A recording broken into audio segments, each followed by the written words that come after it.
বেশিরভাগ মানুষই রমজানের আমলের গুরুত্ব জানলেও জিলহজের প্রথম 10 রেখার আমলের গুরুত্ব জানে না। কোরআনে কারিমে আল্লাহ তাআলা শপথ করেছেন ওয়াল ফাজরি ওয়া লায়ালিন আশ ওয়াশ শাফা'i ওয়াল ওয়াতর, ফজরের শপথ এবং 10টি রাতের শপথ, জোড়া এবং বিজোড় রাতগুলোর শপথ। এই আয়াতের ব্যাখ্যায় বিশ্ববিখ্যাত তাফসীরকারক ইবনে আব্বাস রাদিয়াল্লাহু তাআলা আনহু বলেছেন, এখানে মূলত জিলহজের প্রথম 10টি রাতের কথা আল্লাহ তাআলা ইঙ্গিত করেছেন, শপথ করেছেন। তার মানে এই 10টি রাতের গুরুত্ব এবং মর্যাদা আল্লাহর কাছে এত বেশি যেগুলোর নামে আল্লাহ তাআলা শপথ করেছেন। জিলহজ মাসের প্রথম দশক হলো ইবাদতের দ্বিতীয় বৃহত্তর মৌসুম।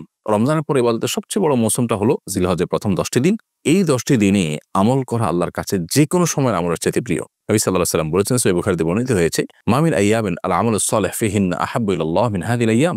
জিলহজের প্রথম দশকে আমল ইবাদত করলে এটা আল্লাহর কাছে যতটা প্রিয় হয়, অন্য কোনো সময় আমল ইবাদত করলে সেটা আল্লাহর কাছে এত প্রিয় হয় না। এজন্য এই দিনগুলোতে বিশেষভাবে আমাদের আমলের প্রতি মনোযোগ দিতে হবে। স্পেশালি জিকির বেশি বেশি করার পরে কোরআন সূরা তওবাতে আল্লাহ নির্দেশ করেছেন, এবং সেই সাথে আইয়ামে তাশরিকের দিনগুলোতে তাকবীরে তাশরিক স্পেশালি বেশি বেশি করে পাঠ করা।